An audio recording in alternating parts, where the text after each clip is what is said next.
The millionaire's baby spat on every nanny, but smiled when he saw the poor maid.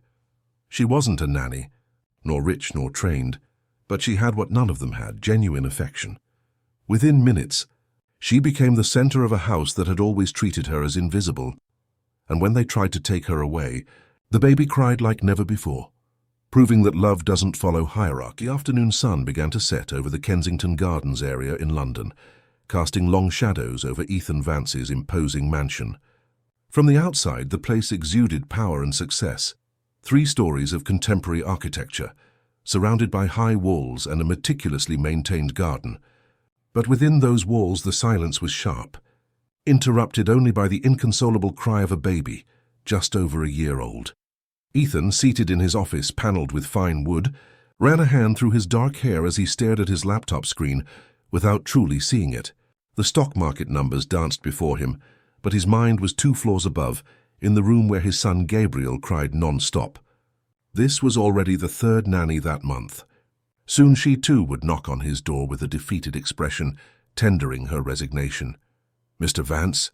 Martha, his housekeeper, sounded hesitant at the door. "Mrs. Oliver asked to speak with you." Ethan closed his eyes for an instant, bracing himself for another unpleasant conversation. "Send her in." Regina Oliver, a middle-aged woman with impeccable references and 2 postgraduate degrees in child development, entered the office with determined steps. Her eyes, however, betrayed exhaustion. "Mr. Vance, I regret to inform you that I cannot continue." Her voice was professional but trembling. "I've tried every technique I know. Your son, he refuses any approach. I can't calm him. He doesn't sleep for more than 20 minutes straight, and today—" She hesitated, appearing embarrassed. "He spat at me for the 3rd time when I tried to give him his bottle." Ethan nodded, too drained to argue. "I understand. Human Resources will process your termination today." After Regina left, Ethan ascended the stairs toward his son's room. The crying grew louder with each step. He paused at the door, watching little Gabriel in his crib, his face red and his tiny hands clenched into angry fists. Beside him, the substitute nanny, a frightened young woman who had only arrived that morning, attempted to offer a teddy bear, which was promptly thrown away. "You can go," Ethan told the young woman. "Get some rest." Alone with his son, Ethan tried to approach. "Gabriel!" He extended his hand toward the child, but the boy recoiled, crying even louder. Each rejection was like a stab. Since Helen's passing 8 months ago, it was as if Gabriel himself had also gone away. All that remained was this small, furious creature, who no longer recognized his own father. Helen had passed away during childbirth, taken by complications that all of Ethan's fortune could not prevent. She left him with a business empire and a son he didn't know how to love. That same evening, after putting Gabriel to sleep, a task that took almost 3 hours, Ethan met with Martha and his personal assistant, Philip.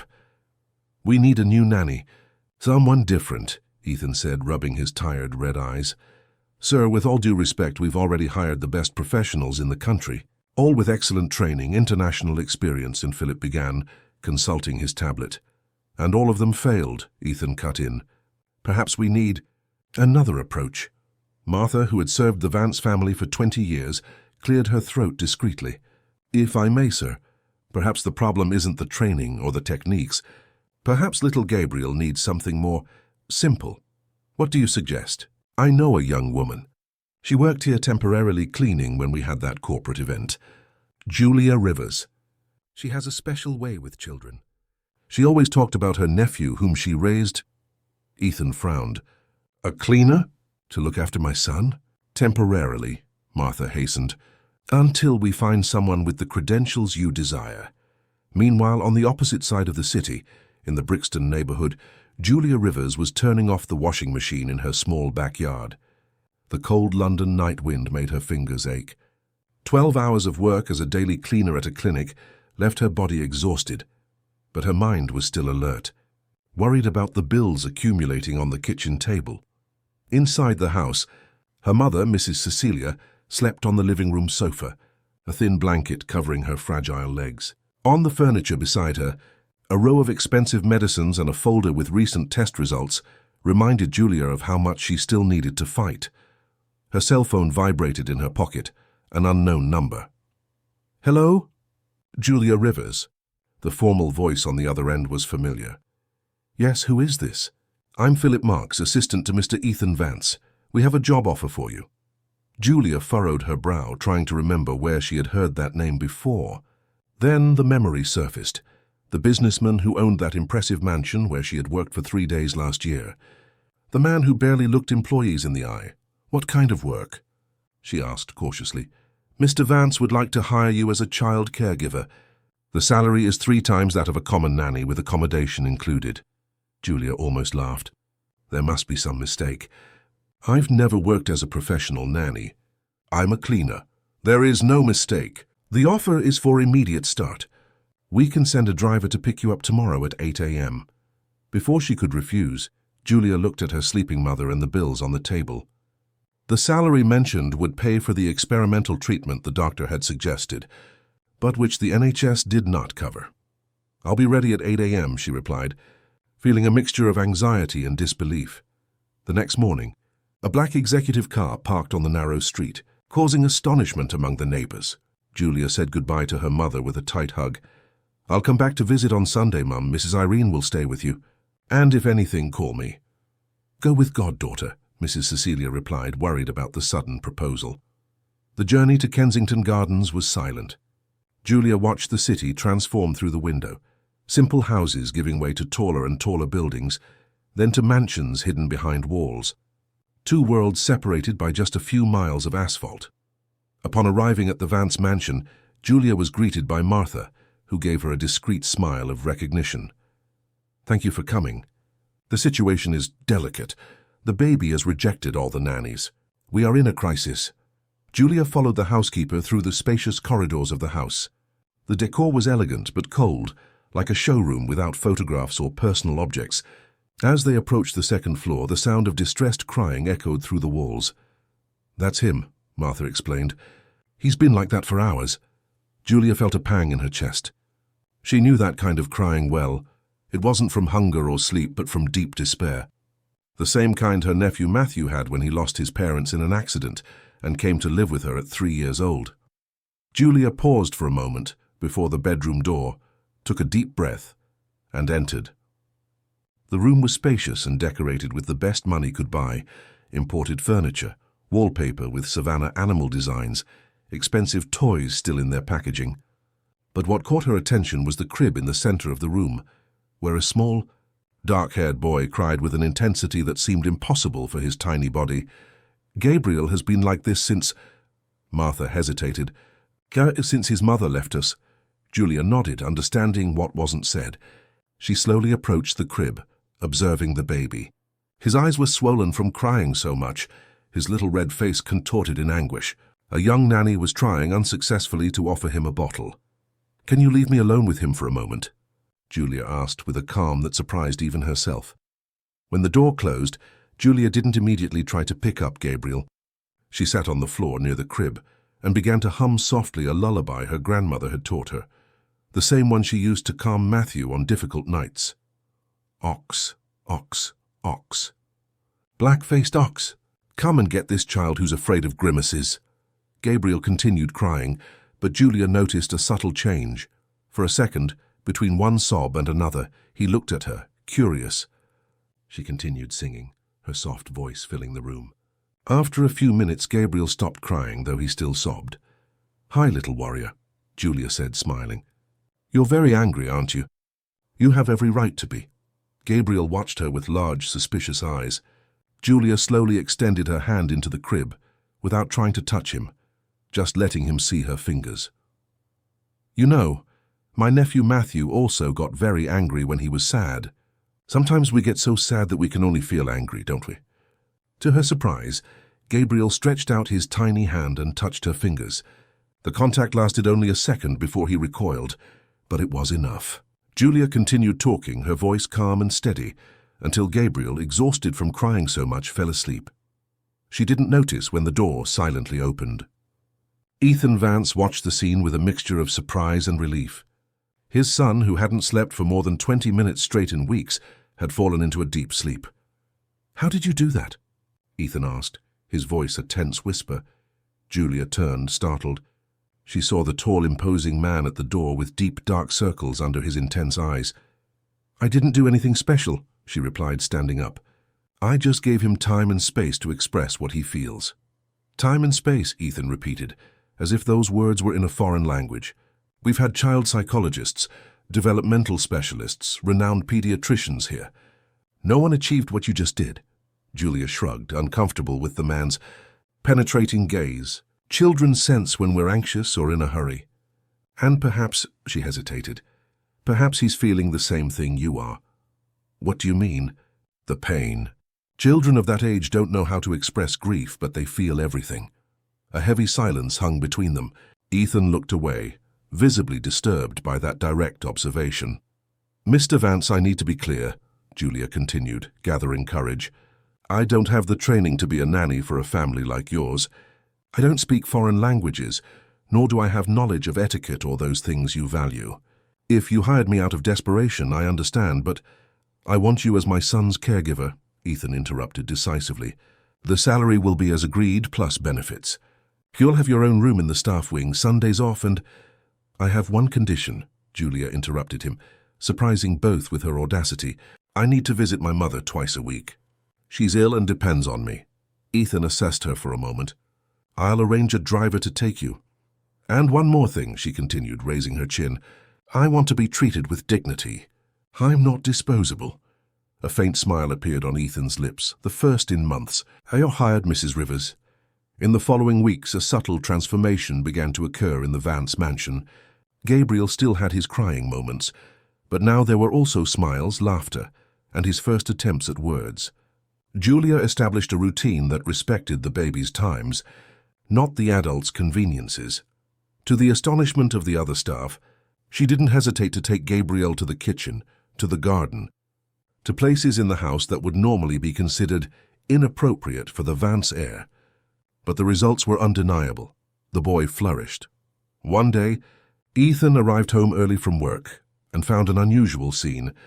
Gabriel sitting on the kitchen rug, happily banging pots with a wooden spoon, while Julia prepared something on the stove. Singing along with the commotion.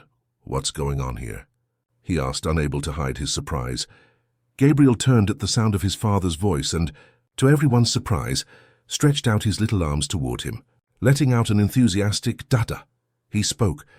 Ethan exclaimed, an uncontrollable emotion taking over his always controlled face. "He's been trying to talk for days," Julia smiled, "but I think he was saving that special word for you." Hesitantly, Ethan picked up his son. Gabriel clung to his expensive tie, drooling on it unceremoniously. "We're making cookies," Julia explained, pointing to the dough on the counter. "Want to help? Me? I've never made cookies in my life." "It's never too late to start." Gabriel showed Dad how it's done. And that's how Ethan Vance, CEO of one of the country's largest corporate conglomerates, found himself with his hands covered in flour, trying to make star and moon shapes in cookie dough, while his son laughed at his clumsy attempts. That night marked a change. Ethan began to come home earlier, eager to participate in Gabriel's bath meals and bedtime play. Julia's presence wasn't just beneficial for the boy, it was also teaching the father to connect with his son. However, not everyone viewed the changes in the Vance mansion favorably. Edward Mills, Ethan's cousin and CFO of Vance Holdings, watched with growing disapproval the influence of that simple woman over his cousin, and consequently, over the future of the family business. "You're turning that house into a circus," Edward commented during a business lunch. "Just yesterday I passed by and saw you in the garden in a suit, crouching on the grass with Gabriel and that nanny." "Caregiver," Ethan corrected, sipping his coffee. "And yes, we were planting sunflowers. Gabriel loves flowers." Edward rolled his eyes. "Ethan, I understand you've been through difficult times, but it's time to get back to reality. The company's shares dropped 3 points last week. Investors are questioning your dedication." "My dedication?" Ethan frowned. "I work 12 hours a day. Before it was 16. And you weren't distracted by domestic matters." Edward leaned in, lowering his voice. "Look, don't get me wrong. It's great that Gabriel is better. But this woman, she's not like us. She doesn't know our world. And the way she's raising Gabriel, as if he were just any middle-class boy. Gabriel is a boy like any other." "No, he's not." He's a Vance, future heir to an empire. He needs to be raised with certain values, a certain education. Ethan observed his cousin for a moment. There was a time when he would have agreed with every word. Before Gabriel was born. Before Helen passed away. Before Julia showed him there was more to life than financial statements and board meetings. Edward, I appreciate your concern. But how I raise my son is not up for discussion. At the mansion, Julia faced her own challenges. Some older staff members made no secret of their resentment at her rapid rise from cleaner to trusted confidant of the boss. And there was the constant worry about Mrs. Cecilia's health, which seemed to be improving with the treatment they could now afford, but was still far from well. Even so, when she watched Gabriel sleeping peacefully, or saw the genuine smile that now frequently appeared on Ethan's face, Julia felt she was exactly where she should be. What she didn't know was that Edward Mills had begun investigating her past. Determined to find something he could use to remove her from the family he considered his responsibility to protect. One Sunday afternoon, 3 months after Julia's arrival, the Vance mansion was unusually quiet. Ethan had dismissed most of the staff for the weekend, keeping only the essentials. In the backyard, an improbable scene unfolded. The powerful businessman, wearing jeans and a simple t-shirt, pushed his son on the swing he himself had installed the week before. Julia watched the scene from the veranda, a discreet smile on her lips.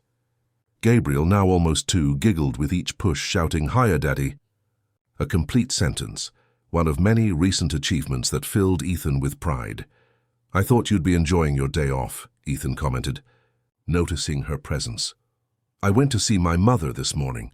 She's much better with the new treatment," Julia replied, approaching. "I thought I'd come back to help with Gabriel's dinner." "No need. I'm making pasta with tomato sauce. It's the only thing I can cook decently." Julia raised her eyebrows, surprised. "You're going to cook?" "Don't look so shocked," Ethan laughed. "I've been practicing when you're not around. Gabriel and I have our culinary secrets, don't we, champ?" The boy nodded energetically, though he probably didn't fully understand what his father was saying. What mattered was the complicity between them, something that months ago seemed impossible. "In that case, I'll go to my room. I have some books to read." Or, Ethan hesitated as if measuring his words, "You could stay for dinner, with us." At the main table, not in the kitchen. The invitation hung in the air, laden with a meaning neither was ready to name. Julia felt her face flush. It wouldn't be appropriate. "Who defines what's appropriate in my house is me," Ethan replied, with a trace of the authority that characterized him in the business world. "Jules stays," Gabriel exclaimed, settling the matter with a child's simplicity. And so that night Julia Rivers, the girl from Brixton, dined at the main table of the Vance mansion. The pasta was far from perfect, but the conversation flowed with surprising naturalness. Ethan, always reserved about his personal life, spoke of his childhood, his complicated relationship with his authoritarian father, and the pressures to take over the family business from a very young age. "Sometimes I think I never had a chance to choose a different path," he confessed, as he poured more juice for Gabriel, who was already starting to doze off in his chair. "My destiny was set from the cradle." "And what would you have chosen?" Julia asked, genuinely curious. Ethan reflected for a moment. "Perhaps architecture, or photography. I always liked capturing moments, creating things with my hands." He gave a self-deprecating laugh. "Foolish, isn't it? The great Ethan Vance wanting to be an artist.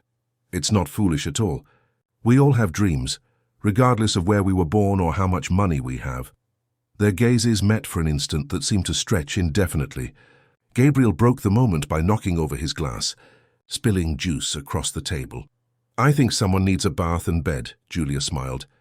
"Getting up to clean the mess." "I'll take him," Ethan offered. "You've done a lot for today." Later, after Gabriel had fallen asleep, Ethan found Julia on the veranda, looking out at the city lights that stretched as far as the eye could see. "It's quite a view, isn't it?" he commented, stopping beside her. "Incredible. Where I come from, you can barely see the stars because of the light pollution. Here it feels like the whole city is at our feet." "And in a way it is," Ethan replied, without arrogance, merely stating a fact. "What do you see down there?" Julia looked for a moment. "I see people. Thousands of them, each with their own story, their struggles, their dreams." "Interesting. You know what I always saw? Business opportunities, markets, numbers. He paused. Until you arrived. Julia's heart quickened, but she maintained her composure. What changed? Now I see what can be beyond the walls of this mansion. A park where Gabriel can play with other children. A school where he learns to value people, not just results. A life that isn't just about accumulating. More. I'm happy to hear that, Julia said sincerely. Ethan took a step toward her. I owe that to you. You didn't just save my son. You reconnected us. Before he could say more, Ethan's phone rang. He answered it with evident irritation. Edward, it's Sunday night. What could be so... His expression changed, becoming serious. Where? Who sent it? He listened for a few more seconds. I'll be in the office tomorrow at 7. No, I won't comment on anything.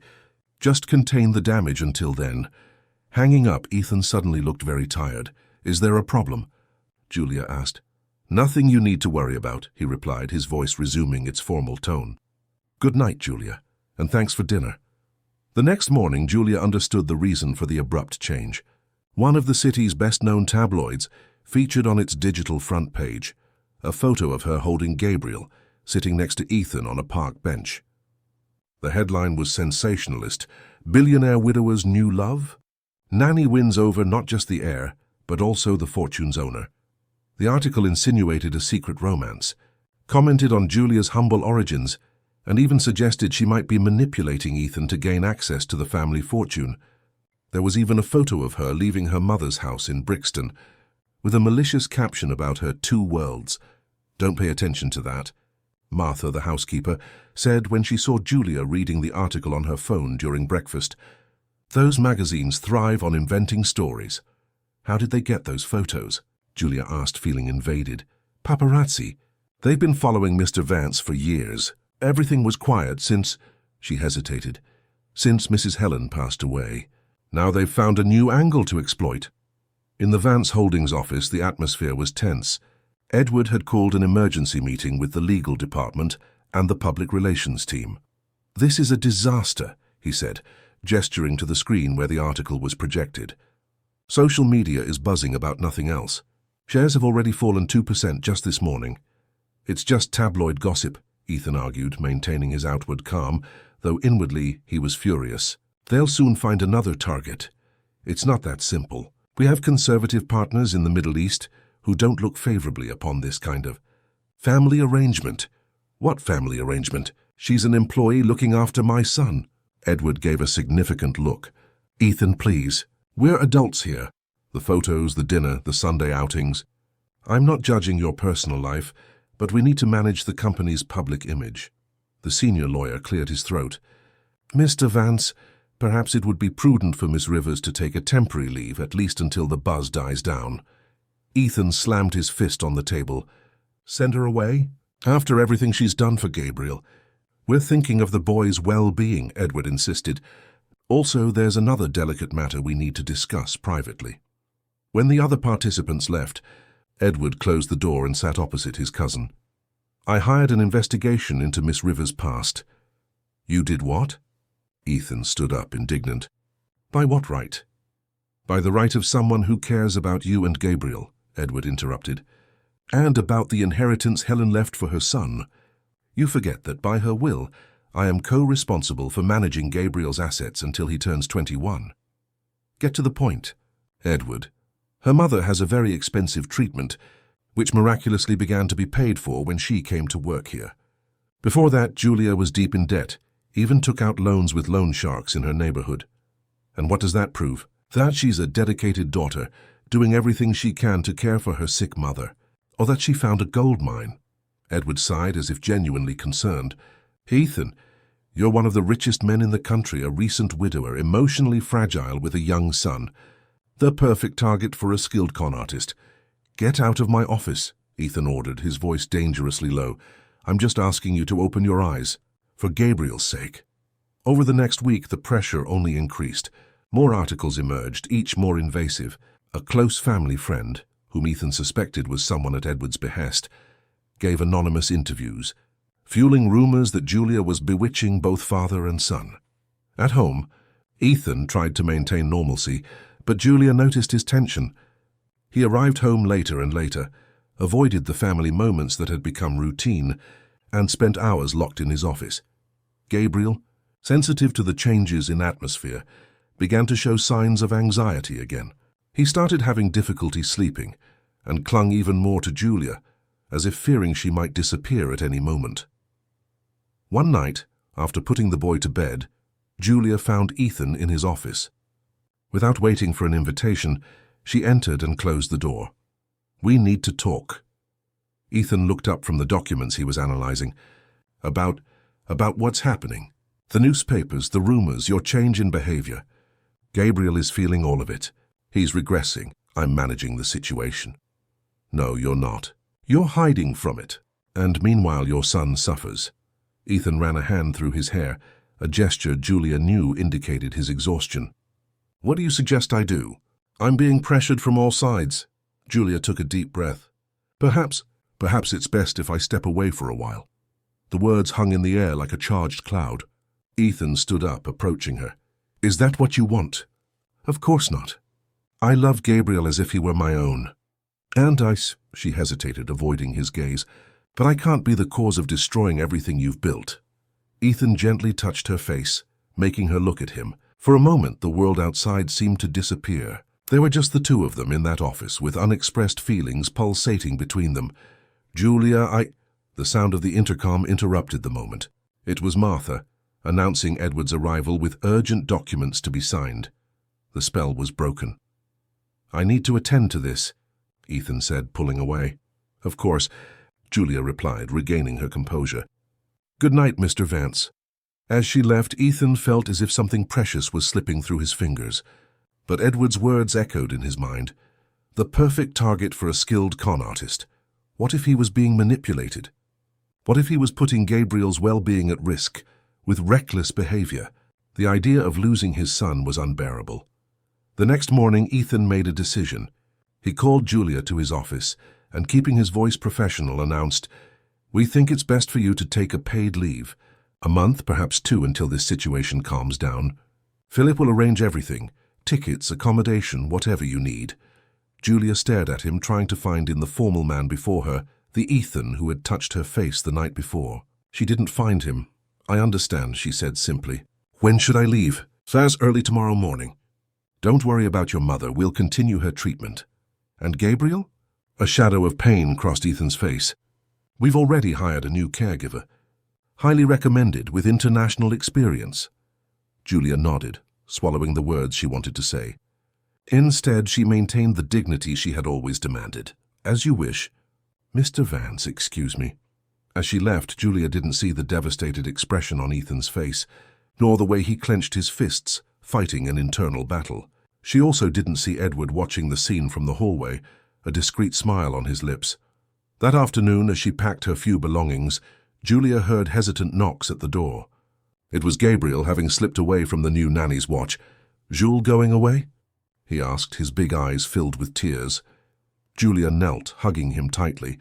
"Just for a little while, my love. But you'll be fine. You have Daddy, you have Martha. Want Jules?" he protested, clinging to her shirt. "I want to stay with you too, little one." She fought back tears. "But sometimes adults have to do difficult things. I promise I'll never forget you." When she finally managed to calm him down and hand him over to the new nanny, Julia allowed herself to cry. Not for the slanderous headlines, nor for the injustice of the situation, but for the emptiness she already felt, at the thought of leaving that house and the people who, against all expectations, had become her family. Julia's departure occurred on a grey May morning, as London awoke to a fine, persistent drizzle. A company car waited to take her to the apartment Ethan had rented in Brighton, on the Sussex coast, far enough from the media, but close enough for her to visit her mother regularly. Julia descended the stairs with a single suitcase. She expected to leave discreetly, avoiding painful goodbyes, but found Martha in the entrance hall. "I didn't think anyone would be awake so early," Julia commented, trying to smile. "I couldn't let you go without a hug," the housekeeper replied, visibly emotional. "That boy will miss you terribly. We all will. Look after him for me, won't you? And let me know if he needs anything." Martha nodded. "Mr. Vance is in his office. He asked to be informed when you were leaving." "There's no need to disturb him," Julia replied quickly. The idea of a formal goodbye with Ethan was too painful. He insisted. Reluctantly, Julia knocked on the office door. She found Ethan standing, looking out the window at the garden where he had so often played with Gabriel. "I'm leaving," she announced, keeping her distance. Ethan turned, and Julia was surprised by his appearance. He looked like he hadn't slept in days. His eyes were red and his features tense. "Everything is arranged," he said, his voice controlled. "The apartment in Brighton is furnished. Philip will be available for any of your needs. And about your mother." "You don't need to worry about my mother," Julia interrupted. "I've already arranged everything. I'll use my savings for the treatment. Don't be proud. The treatment will continue at our expense as agreed." "There's no longer any agreement between us, Mr. Vance. You made that very clear." Ethan took a step toward her. "Julia, please understand. This situation is temporary. As soon as things calm down—" "We both know that's not true," she cut in. "Your family, your business, your reputation, all of that will always come first. And perhaps that's right. Just don't ask me to pretend it doesn't hurt." A heavy silence settled between them. There was so much to be said, and neither found the right words. "How is Gabriel?" Julia finally asked. Ethan's expression softened. "He asks for you all the time. He doesn't understand why you had to leave." "And what do you tell him?" "The truth. That sometimes adults make difficult decisions, thinking they're doing what's best." Julia nodded, feeling the tears she refused to shed. "Tell him Her voice faltered. "Just tell him I'm sorry." Before Ethan could respond, she turned and quickly left the office. In the hall, Martha waited for her with a small package. "It's from Gabriel. He made it for you." Inside was a child's drawing. 3 stick figures, one large, one medium, and one small, holding hands under a bright yellow sun. On the back, written in Ethan's clumsy handwriting, but clearly dictated by Gabriel, "Come back soon. Jewel, we love you." In the car, finally alone, Julia allowed herself to cry. Meanwhile, in the Vance mansion, silence reigned once more. The new nanny, Clarice Monroe, was efficient and professional, with impeccable references and modern pedagogical methods. But Gabriel received her with hostility, refusing to eat in her presence, ignoring her attempts at play, and calling for Jules when he thought no one was listening. Nights became difficult again. The boy, who had been sleeping peacefully for months, began to have frequent nightmares. He would wake up calling for Julia, and nothing Ethan did seemed to console him. "He needs time to adapt," the pediatrician explained. During an emergency consultation, after Gabriel had gone almost 3 days without eating. "Children of this age are very attached to their primary caregivers. Miss Rivers' departure represents a new loss for him." "What can I do?" Ethan asked, desperate. "Be present, consistent, maintain the routines she established. And perhaps reconsider your decision." But reconsidering didn't seem an option. Business pressure only increased. Edward had called a board meeting, where a morality clause was approved that could directly impact Ethan's presidency if he became involved in public scandals. The message was clear. His personal life should adhere to the traditional standards expected of a man in his position. 2 weeks after Julia's departure, the situation worsened. Gabriel, normally an energetic and curious boy, became apathetic. He refused to leave his room, didn't want to play, and began to show episodes of regression. He started wearing diapers again, asking for a bottle, speaking like a much younger baby. Ethan, torn between work and worry for his son, felt increasingly exhausted and guilty. He spent late nights in Gabriel's room watching him sleep, or in his office, drowning his doubts in work and occasionally in whiskey. In Brighton, Julia also suffered. The apartment was comfortable, but she felt out of place in a location that wasn't hers. Visits to her mother, now staying in a private clinic in London, were the only bright spot in her days. Mrs. Cecilia, though still debilitated, showed signs of improvement under the new treatment. "Daughter, you need to stop tormenting yourself," Mrs. Cecilia said, one afternoon when Julia seemed particularly downcast. "What happened wasn't your fault." "I got too attached," Julia confessed, holding her mother's hand. "To Gabriel, to the house, to—" She hesitated. "To Ethan," Mrs. Cecilia completed with a knowing smile. "It's foolish, isn't it? A woman like me and a man like him. Love knows no social classes, daughter, but prejudice does. Mrs. Cecilia paused. That boy adores you. And from the little I saw of that man when he came to visit you, he cares a lot about you too, but not enough to face the world for me. Rich men have a lot to lose. It's not easy for them to go against the system that benefits them. Julia reflected on her mother's words. Was she being unfair to Ethan? He was trying to protect Gabriel, his assets, his company. Perhaps that painful separation really was for the best for everyone. Her thoughts were interrupted by her phone. It was Martha. Julia, sorry to bother you, but... The housekeeper's voice was tense. It's about Gabriel. What happened? Julia sat upright, alarmed. He's not well. He hasn't eaten in 2 days. He has a high fever. The doctor came but can't find a physical cause. Says it might be emotional. Where's his father? At the hospital with the boy. They're running tests, but... Martha hesitated. He's calling for you. All the time. Julia closed her eyes, feeling a physical pain, imagining Gabriel suffering. What can I do? I don't know. I shouldn't be calling, but we're all very worried. After hanging up, Julia remained silent for long minutes, the internal conflict etched on her face. You need to go, Mrs. Cecilia said finally. That boy needs you. But Ethan made it clear my presence would only complicate things. Sometimes pride needs to give way to love, even if it hurts. That same night, Julia arrived at the London clinic, where Gabriel was admitted for observation. Upon entering the private room, she found Ethan asleep in an uncomfortable armchair beside his son's bed. Gabriel slept restlessly, his little face still flushed with fever. Julia approached the bed silently. She gently touched the boy's forehead, pushing back his damp hair. Gabriel slowly opened his eyes. Jules? He whispered, as if fearing he was dreaming. I'm here, my love, she replied, her voice thick with emotion. Gabriel smiled for the first time in days and stretched out his little arms to her. Julia hugged him, feeling his warm body nestle against hers with the absolute trust only children possess. Ethan woke with the movement and for a moment thought he was hallucinating from exhaustion. Julia was there cradling Gabriel, singing softly the same lullaby that had calmed the boy on her first day. Julia? His voice was hoarse, incredulous. She looked up. Martha called me. I couldn't stay away knowing he was like this. Ethan stood up, approaching the bed. How is he? He just fell asleep. The fever seems to have gone down. Indeed, Gabriel's expression was serene. His body relaxed for the first time in days.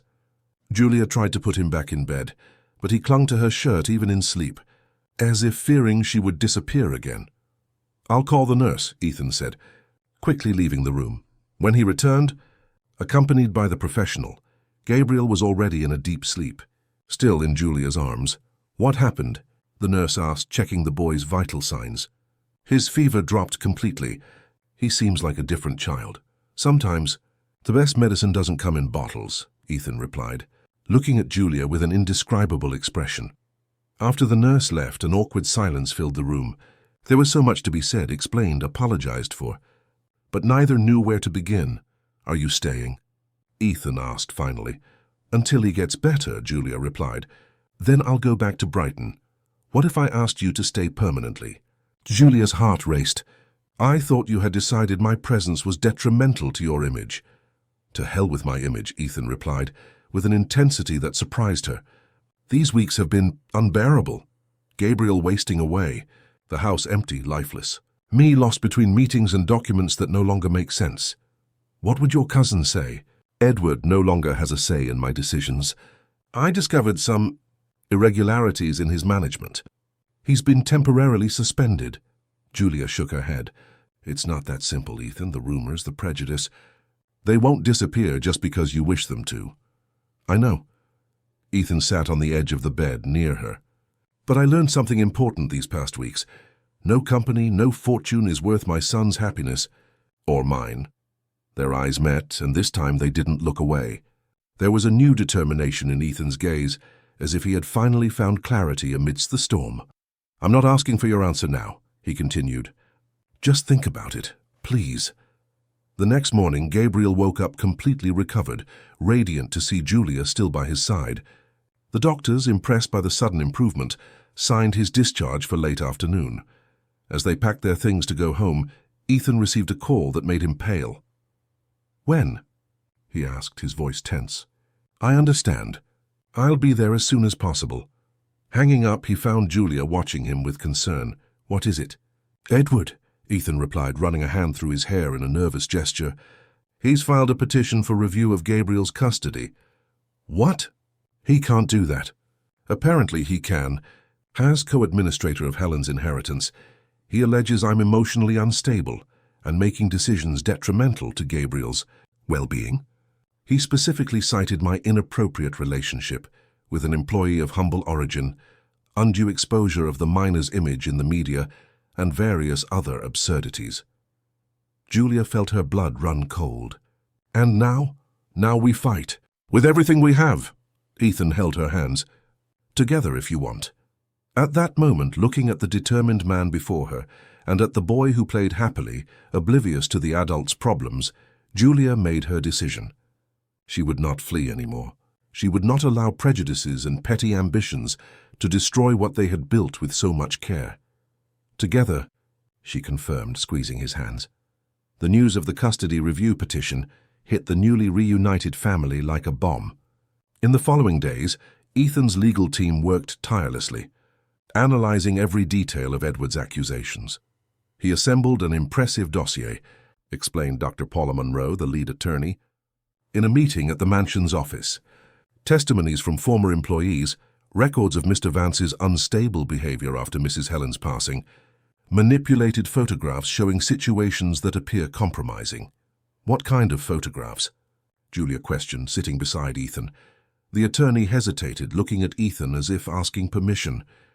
Show her, he authorized. Julia needs to know exactly what we're facing. Dr. Paula opened a folder and presented some printed images. They were photos of Julia with Gabriel at various moments. In the park, by the pool, during meals. At first glance they seemed innocent, but they had been edited to appear suspicious. Strategically darkened shadows, expressions captured at unfavorable angles. This is absurd, Julia exclaimed, indignant. How can they distort such pure moments? It's just the beginning, the attorney continued. Edward also presented records of significant bank transfers to the clinic where your mother is hospitalized, insinuating that you were financially exploiting the situation. Julia paled. But it was Ethan himself who insisted on paying for the treatment. I never asked. We know that, Dr. Paula reassured. But Edward is building a very specific narrative, that of the opportunistic woman taking advantage of a vulnerable widower to gain financial advantages and, potentially, access to the child's inheritance. Typical of him, Ethan murmured bitterly, always manipulating facts to serve his interests. And what are his interests in all this? Julia questioned. Why so much effort to separate us? Ethan and the attorney exchanged significant glances. Helen's will, Ethan finally explained. If I am deemed unfit to raise Gabriel, custody will temporarily pass to Edward, along with full administration of the inheritance left by Helen, which includes 30% of Vance Holdings' shares. So that's it. Julia understood the magnitude of the situation. It's not about Gabriel's well-being. It's about power and money. It always has been, Ethan confirmed. Edward has ambitions in the company that he never managed to realize under my management. With control of Gabriel's shares, he would have enough influence to implement significant changes, perhaps even remove me from the presidency. What can we do? Julia asked, concern evident in her voice. Counterattack with the truth, Dr. Paula replied firmly. We'll need witnesses to both of your healthy relationships with Gabriel. Proof of his positive development under Julia's care. And most importantly, evidence of Edward's true motivation. The days leading up to the preliminary hearing were tense. Gabriel, happy with Julia's return, remained oblivious to the storm brewing. But for the adults, every hour was filled with preparations, depositions, legal strategies. Martha, the housekeeper, was one of the first to offer to testify. I saw that boy flourish after Miss Julia arrived. I will tell exactly how it was before and how it became afterwards. Gabriel's pediatrician, Dr. Robert Alden, also prepared a detailed report on the boy's physical and emotional development, highlighting the significant improvements during the period Julia was present, and the worrying regression when she was away. Even some company executives, who had initially expressed concern about the impact of the rumors on business, now defended Ethan. "I've never seen him so balanced and focused as in recent months," testified Kyle Mills, the financial director. Miss Rivers' presence brought stability, not the opposite. On the eve of the hearing, Julia visited her mother at the clinic. Mrs. Cecilia, though still weak, was visibly better. Color had returned to her face, and her eyes had regained some of their sparkle. "I'm scared, Mom," Julia confessed, holding her mother's hands. "What if the judge believes Edward's lies? Gabriel would be the most harmed." "Truth has its own strength, daughter," Mrs. Cecilia replied with the wisdom of someone who had faced many battles in life. "It may take time, but it always finds a way. But what if it's not enough this time? What if influence and money speak louder?" Mrs. Cecilia squeezed her daughter's hand. "Then you will hold your head high as you always have. You were not raised to bow your head to anyone, nor to accept crumbs of happiness." As they talked, a nurse entered the room. It was Fernanda Sterling, the head nurse at the clinic, who had personally cared for Mrs. Cecilia since her admission. "Sorry to interrupt," she said, looking uncomfortable. "But I need to speak with Miss Julia about something important." Julia frowned, worried. "Did something happen with my mother's treatment?" "No, it's not that." Fernanda closed the door and lowered her voice. "It's about the lawsuit. Mr. Vance's cousin Edward Mills was here yesterday." "Here? For what?" "He offered me money." The nurse seemed genuinely perturbed. "He wanted me to testify that you pressured Mr. Vance to pay for your mother's expensive treatment, and that I heard you talking about how the plan was working out." Julia felt her blood run cold. "But that never happened." "I know. That's why I'm here. I refused the offer, of course, but—" Fernanda hesitated. "He didn't seem to take the refusal well. Said he would find someone more cooperative." "Do you have proof of this?" Julia asked, a spark of hope emerging amidst the shock. "Yes, I do." The nurse took her phone from her pocket. "I activated the voice recording when he started making the offer." "I don't know if it's legal, but—" "It's crucial evidence," Julia interrupted, her heart racing. "Fernanda, would you mind speaking with Mr. Vance's attorney? This could change everything." That night, Ethan and Julia stayed up late, sitting on the mansion's veranda, looking at the city lights. Gabriel slept peacefully, exhausted after a day of play. "Dr. Paula is optimistic about the nurse's testimony," Ethan commented, holding Julia's hand. "Cared could be the element that turns the tide in our favor." "I still can't believe Edward went that far," Julia replied. "Bribing witnesses, falsifying evidence. All for power.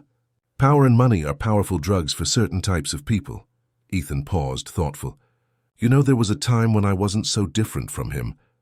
Obsessed with results, willing to do whatever it took to expand the business, to prove my worth to my father." "What changed?" "And Gabriel was born. Helen passed away. And then you appeared." Ethan smiled softly. "You showed me that there are things money can't buy, and that those are exactly the things that matter." Julia squeezed his hand. "Tomorrow will be a long day." "Whatever the outcome, we'll face it together," Ethan promised. The courthouse courtroom was packed the next morning. In addition to the directly involved parties, journalists waited outside, eager for any information about the case that had already become one of the most commented on social media. Edward arrived accompanied by a team of expensive lawyers, displaying a confidence that deeply irritated Ethan. He greeted his cousin with a cold smile, completely ignoring Julia's presence. The judge, Judge Camilla Fisher, was known for her seriousness and impartiality. With over 20 years of experience in family court, she was not easily impressed by names or fortunes. "This is a preliminary custody review case," she began, after the initial formalities. "I want to make it clear that my sole interest is the well-being of the minor Gabriel Vance. Aged 2, I am not concerned with business disputes or family dramas that do not directly affect the child." Edward's lawyers first presented their arguments, displaying the manipulated photographs, testimonies from dissatisfied former employees, and financial records that, out of context, seemed suspicious. They painted a picture of Ethan as an emotionally unstable man since the loss of his wife, easily manipulated, and of Julia as an opportunist who used little Gabriel to get close to the Vance fortune. "Your Honor," Edward's lead attorney argued, "to allow the minor Gabriel to remain in this environment, is to put him at psychological and social risk. Mr. Edward Mills, as a close relative and co-administrator of the estate of the late Helen Vance, offers a stable home, free from scandals and questionable influences. When it was the defense's turn, Dr. Paula remained focused on the facts. She presented the pediatrician's detailed report, the testimonies of Martha and other employees, and unedited videos showing the healthy and loving interaction between Gabriel, Julia, and Ethan. What we see here, Your Honor, is not a story of manipulation or financial interest. It is the story of an unconventional but genuine family. A woman who brought light to a house plunged in sadness, a father who relearned to connect with his son, and a child who, for the first time since losing his biological mother, found balance and joy. The judge listened attentively, making occasional notes, her face impassive. When both sides concluded their initial arguments, she announced that she would hear some key witnesses before making any decision. Martha was the first, detailing the transformation of the house after Julia's arrival. That place was like a mausoleum, cold and silent. Little Gabriel cried day and night. Nothing calmed him. Then Miss Julia arrived, and within days there was music, laughter, life again. Dr. Robert, the pediatrician, presented development charts, consultation records, and his professional evaluation. In my 20 years of experience, I have rarely seen a child respond as positively to a family environment as Gabriel. Miss Rivers' presence was therapeutic in the best sense of the term. When it was Fernanda, the head nurse's turn, the tension in the room was palpable. Edward shifted uncomfortably in his chair. Miss Sterling, Dr. Paula began, could you describe your knowledge of the relationship between Miss Rivers and Mrs. Cecilia's treatment? Mrs. Cecilia arrived at our clinic in serious condition, Fernanda explained. The experimental treatment we offered is expensive, but it was showing promising results. Julia was always extremely dedicated, visiting daily before starting to work at Mr. Vance's house. Afterwards, she maintained regular visits, always concerned and present. And about the payment for this treatment? Initially, Julia was paying with her savings and even took out loans. After she started working as a caregiver, Mr. Vance took over the costs, which was an enormous relief for the family. Miss Sterling, Dr. Paula continued, did anything unusual happen related to this case recently? The nurse took a deep breath. Yes, Mr. Edward Mills approached me at the clinic 2 days ago. He offered me a considerable sum to falsely testify against Julia, saying that she and Mr. Vance had a plan involving Mrs. Cecilia's treatment. A murmur ran through the room. Edward stood up, indignant. This is absurd. A blatant lie. I have a recording, Fernanda said, maintaining her calm. I activated my phone's recorder during our conversation, anticipating that something like this might happen. The judge requested the recording, which was played for the court. Edward's voice was clear, offering money in exchange for false testimony, even suggesting specific details that should be mentioned. When the recording ended, the silence in the room was absolute. Edward was pale, his lawyers visibly uncomfortable.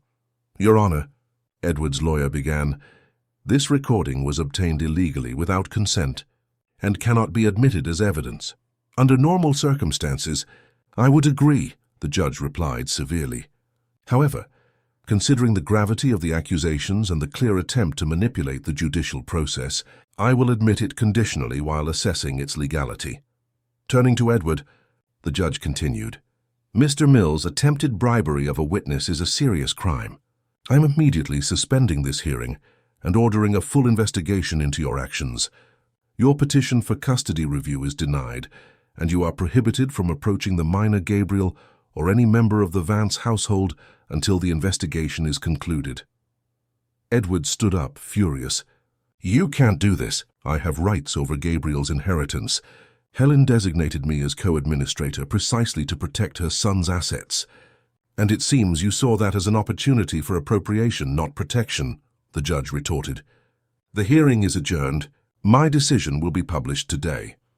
As they left the court, Ethan, Julia, and the legal team were cautiously optimistic. Fernanda's recording had completely changed the course of the case. It's not over yet, Dr. Paula warned. Edward will face legal problems, but the investigation may take time, and he still has powerful allies. But we bought time, Ethan replied. And more importantly, Gabriel is safe. That afternoon, upon returning to the mansion, they found little Gabriel playing in the garden under Martha's watchful eye. Seeing Julia and Ethan, the boy ran toward them with a radiant smile. "Daddy! Jewel, look what I made!" He proudly showed a colorful drawing of 3 stick figures, holding hands, smiling under a yellow sun. Julia knelt to hug him, feeling tears of relief and gratitude. Ethan joined the embrace, wrapping his strong arms around both of them. "We're home," he whispered. "All of us." 3 months had passed since the hearing that changed the course of their lives. It was a sunny spring morning in London, and the Vance mansion was unrecognizable to anyone who had known it in the dark times after Helen's passing. The garden, once impeccably manicured but rarely used, now displayed adorable marks of constant use, a colorful swing hanging from the large mango tree, toys scattered across the lawn, and a bed of sunflowers planted by tiny hands with the help of patient adults. The windows, once always closed, now remained open, letting the breeze in freely along with sounds of laughter and music.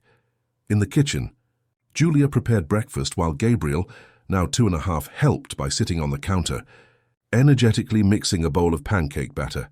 "More chocolate, Jules?" he asked with a smile full of perfect white teeth. "More chocolate, and you'll be so sweet we'll have to eat you for breakfast," she teased, planting a kiss on his forehead. "Daddy likes sweet things," Gabriel argued, clever as ever. "It's true, I do." Ethan entered the kitchen, already dressed for work, but with an informality that would have been unthinkable months ago. Shirt with sleeves rolled up, no tie, his face relaxed and rested. "But I'm not sure I want to eat a little boy for breakfast, no matter how sweet." Gabriel giggled as if it were the funniest joke in the world, and the sound of his genuine joy still had the power to fill Julia's eyes with discreet tears of gratitude. Life had changed drastically for all of them. After the disastrous hearing, Edward faced serious legal problems. The investigation revealed not only the attempted bribery of the nurse, but also financial irregularities in the administration of Gabriel's inheritance and manipulation of corporate information for personal gain. Permanently removed from the company and contact with the family, he now fought to avoid more serious criminal consequences. For Ethan, the weeks following the hearing were filled with deep reflection and important decisions.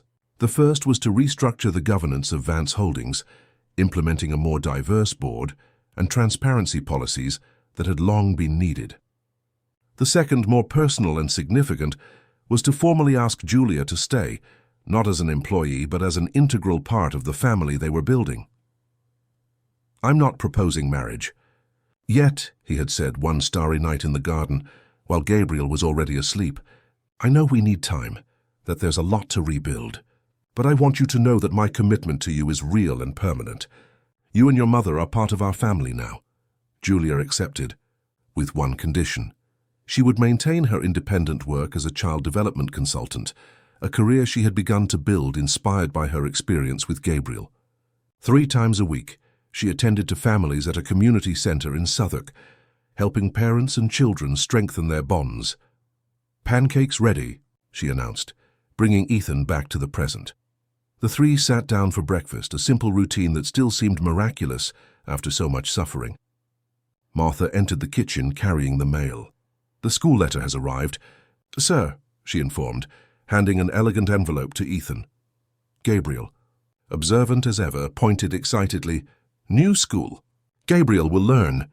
"That's right, champ," Ethan confirmed, opening the envelope. "In March, you start nursery." The choice of school for Gabriel had been the subject of long discussions. Ethan initially thought of the traditional international institution where he had studied, but Julia suggested something different. A constructivist school with a social inclusion project, where children from different backgrounds coexisted and learned together. After visiting several options, they agreed that this approach better represented the values they wanted to convey to their son. The headmistress confirmed our participation in the sponsorship project.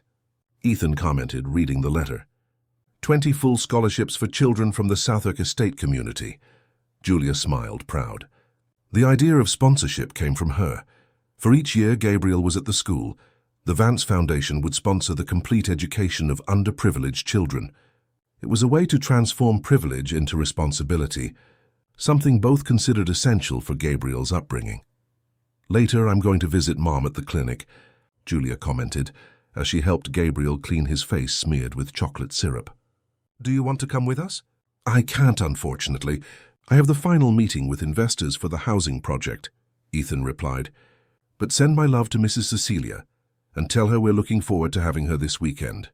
Mrs. Cecilia, though still undergoing treatment, already spent weekends at the mansion, to Gabriel's delight, who had adopted her as a grandmother by heart.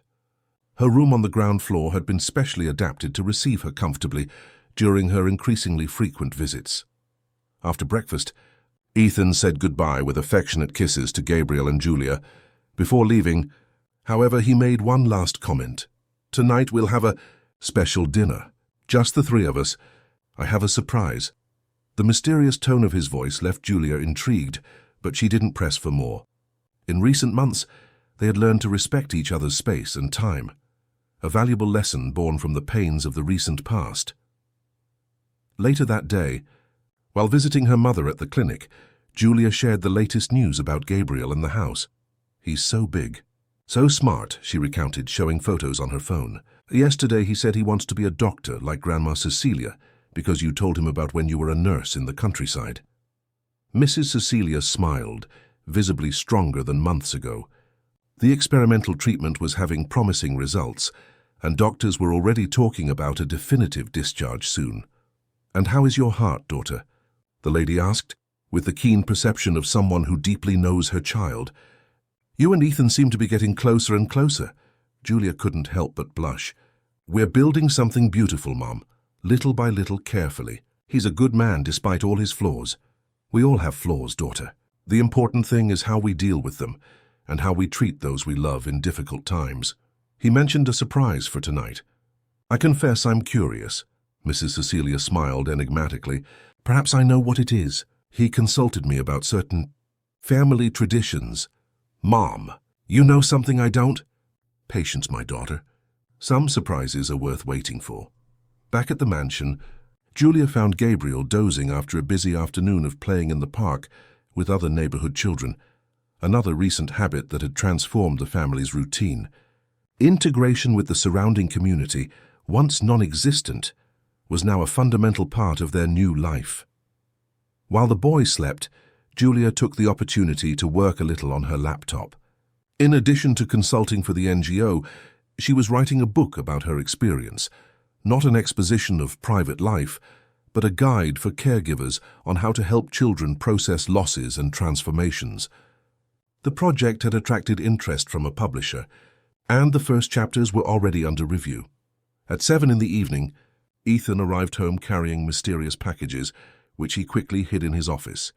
He asked Julia and Gabriel to get ready for a very special dinner in the garden. When Julia came downstairs wearing a simple blue dress, her favorite color, she found the garden transformed.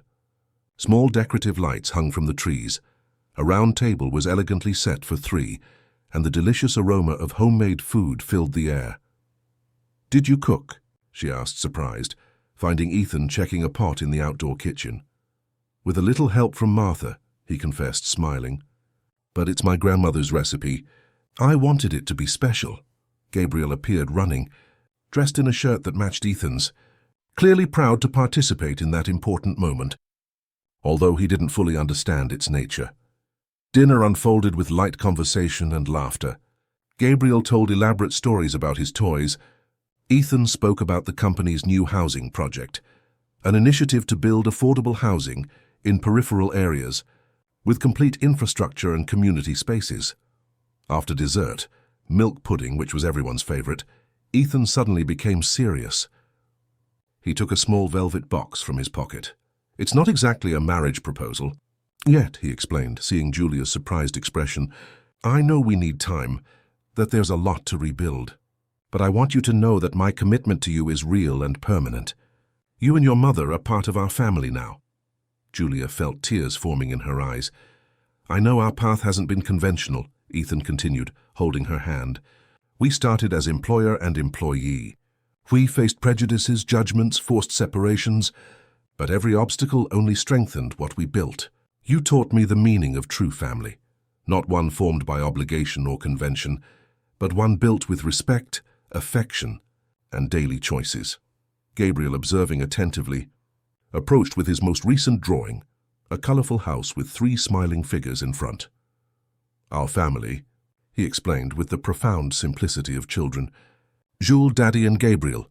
Julia took the drawing with one hand and the ring with the other, feeling the symbolic weight of both. "You both gave me something I never imagined having," she said, her voice choked with emotion. "A home where I can be completely myself, where my origin, my past, my limitations don't define me, where we grow together every day." She placed the ring on her finger, admiring how the blue stone captured the light of the stars above them. "It's a promise," she agreed, "to build this path together day after day, with patience and love." Ethan smiled, and there was a peace in his eyes that he had never known before Julia entered his life. Gabriel, sensing the importance of the moment, even without fully understanding it, threw himself into a group hug that sealed that silent pact between the 3. In the following months, life continued to flourish in the Vance mansion, now truly a home. Mrs. Cecilia, recovered enough to be discharged, moved to a comfortable house near the mansion, where she could maintain her independence but be close to the family. Gabriel started school, where he quickly made friends and surprised teachers with his empathy and ease of communication, fruits of the loving environment in which he was growing up. Ethan, transformed by the experience, implemented profound changes in the company's culture. Vance Holdings, once known only for its aggressive profitability, now stood out for social impact projects and sustainable practices. Under his new, more collaborative and humanized leadership, the company not only maintained its financial solidity, but became a benchmark in corporate responsibility. Julia, honoring her promise of maintaining independence, divided her time between family, volunteer work at the NGO, and completing her book. When the work was finally published, it became a valuable guide for families facing transitions and losses, helping other children like Gabriel find their way through pain. A year after the promise in the garden, in an intimate ceremony with only close family and friends, Julia and Ethan formalized their union. Not in the luxurious ballroom that would be expected of someone in Ethan's social position, but in the mansion's garden, under the same mango tree where Gabriel played daily. The boy, now 3.5, carried the rings with the comical solemnity that only a child can display in important moments. "I promise to respect who you are and who you will become," Ethan said in his vows. "I promise never again to let fear or the expectations of others determine our choices. And I promise to remember every day that our greatest asset is not in bank accounts or properties, but in the bonds we form and the difference we make in each other's lives. I promise to be your partner in all challenges," Julia responded. "I promise never to lose the ability to see beauty in simple things and to value every moment together. And I promise to create with you a home where Gabriel and any other child who may become part of our family can grow up knowing they are loved unconditionally." Gabriel, impatient with the adults' long speeches, added his own promise. "I promise not to spit on nannies when you have another baby." The unexpected declaration drew laughter from everyone present, transforming a solemn moment into an authentic celebration of that family's unique journey. At the party that followed, Mrs. Cecilia danced with Ethan, Julia played with the invited children, and Gabriel proudly circulated among the adults, telling anyone who would listen how he had saved his father by choosing Julia as his caregiver. Later, as night fell and guests began to say goodbye, the 3, now officially a family in the eyes of the law, sat on the veranda to watch the stars, a tradition that had begun in Julia's first days in the house. "You know what I like most about these stars?" Gabriel asked, nestled between the 2. "What, my love?" Julia inquired. "They're like us. They look tiny, but the teacher said they're actually giant. They just need someone to look properly." Ethan and Julia exchanged glances over their son's head, touched by the accidental wisdom of his words. Indeed, the greatest lesson of that journey had been precisely this. Sometimes, the truest love is found in the most unexpected places. One only needs to look beyond appearances, beyond prejudices, beyond conventions. There on that veranda, under the same sky that covered both the palaces and the less affluent areas of the city, a simple truth was revealed. What truly matters is not where we come from, but where we go together. It is not what we possess, but what we share. It is not the status we display, but the love we cultivate daily, in every gesture, in every choice, in every new beginning. And in the Vance mansion, once a monument to loneliness disguised as power, a different energy now pulsed, that of an imperfect, unconventional, and profoundly human family. Built not by obligation or convenience, but by the purest and most revolutionary of feelings, the love that chooses, that persists, that transforms. End of story. Dear listeners, we hope the story of Ethan, Julia, and little Gabriel has touched your hearts. To continue experiencing emotions like this, we have a special playlist with other incredible stories that talk about unconventional families, second chances, and the transformative power of love. Find it by clicking here. If this narrative about how a baby who spat at all his nannies ended up uniting two souls from such different worlds moved you, don't forget to subscribe to the channel and leave your like. Every day we bring unique stories that explore the complexity of life, showing that happy endings often begin in the most difficult moments. Share in the comments if you have ever experienced or witnessed a love story that overcame social barriers, prejudices, or expectations. Your experience can inspire others to believe that, just like Ethan and Julia, they too deserve second chances in life and in love.